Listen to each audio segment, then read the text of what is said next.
கடலூர் மாவட்டம் சிதம்பரத்தில் மழை விட்டு 13 நாட்கள் கடந்தும் குடியிருப்புகளை சூழ்ந்துள்ள மழை நீரால் பொதுமக்கள் பெரும் சிரமத்திற்கு ஆளாகி உள்ளனர்.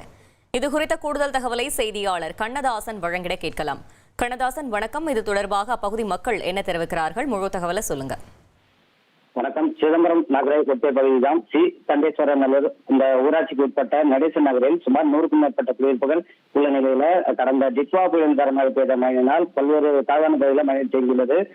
பல இடங்களில் மழைநீர் வடிந்த நிலையில இந்த நடேசன் நகர் பகுதியில் மழை விட்டு 13 நாட்கள் கடந்தும் மழைநீர் தேங்கி நிற்பதாகவும் மழைநீரில் கழிவுநீர் கலந்து நிற்பதால் பள்ளி கல்லூரி செல்லும் மாணவர்கள் அப்பகுதியில் குடியிருக்கும் பொதுமக்கள் தேங்கி நிற்கும் நீரில் நடந்து செல்லும் போது அவர்களுக்கு கால் அரிப்பு, இந்த சேற்றுப்புண் உள்ளிட்ட உடல் உபாதைகள் ஏற்பட்டுள்ளதாக குற்றம் சாட்டுகின்றனர். குறிப்பாக அந்த பகுதியில் விழுப்புரம் ஆகிய தேசிய நெடுஞ்சாலை அமைந்த பிறகு உரிய வடிகால் வசதி செய்வதால் மழை விட்ட பிறகும் மழைநீர் வடிவில்லை என கவனம் தெரிவிக்கும் அப்பகுதி மக்கள் இதுவரையில் அதிகாரிகளும் ஊராட்சி நிர்வாகம் எந்த ஒரு நடவடிக்கையும் மேற்கொள்ளவில்லை என குற்றச்சாட்டை முன்வைத்துள்ளனர். மேலும் சிலர் வீட்டுக்குள் கழிவுநீர் கலந்த மழைநீர் இதுவரை வடியாமல் இருப்பதால் கடும் சிரமத்திற்கு உள்ளாகி இருப்பதாகவும் இரவு நேரங்களில் விஷ ஜந்துக்கள் நீரில் இருந்து வீட்டுக்குள் வருவதாகவும் அச்ச நிலையோடு இருப்பதாகவும் கவலை தெரிவித்துள்ளனர்.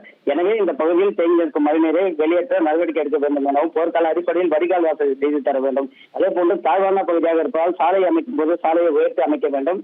குடிநீர் மின்னழுத்த வசதி இல்லை எனவும் குற்றம் சாட்டுகின்றனர். எனவே மாவட்ட நிர்வாகம் உடனடியாக அந்த பகுதியில் தேங்கி நிற்கும் மழைநீரை வெளியேற்ற நடவடிக்கை எடுக்க வேண்டும், பிரதான கோரிக்கைகளை நிறைவேற்ற வேண்டும் என அப்பகுதி மக்கள் கோரிக்கை வைத்துள்ளனர். தகவல்களுக்கு நன்றி கண்ணதாசன்.